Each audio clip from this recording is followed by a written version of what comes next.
Welcome to Luca is a Billionaire, where the only thing I invest in is your answers. In this video, I will show how to make beef udon noodle soup.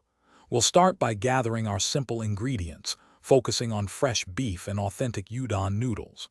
First, prepare a delicious dashi broth, which forms the heart of this comforting dish.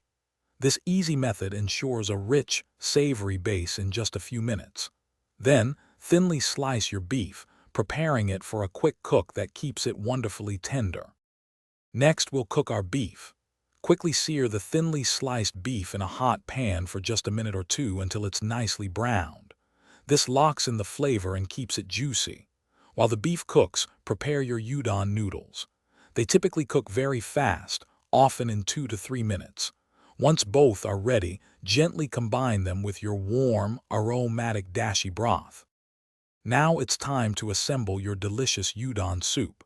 Carefully place the cooked udon noodles into individual serving bowls, followed by the tender beef slices.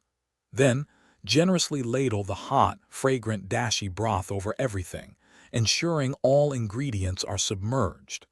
This creates a beautiful and inviting presentation. Finally, add your preferred toppings to customize each bowl. To finish, garnish your beef udon soup with fresh, thinly sliced green onions and a dash of shichimi togarashi for a little kick. For an even richer experience, you might add a perfectly soft-boiled egg or some crispy tempura. This easy method ensures a satisfying meal every time. Serve your homemade beef udon noodle soup immediately and enjoy every warm, comforting spoonful. Thanks for watching and please subscribe. It's the best investment you'll ever make.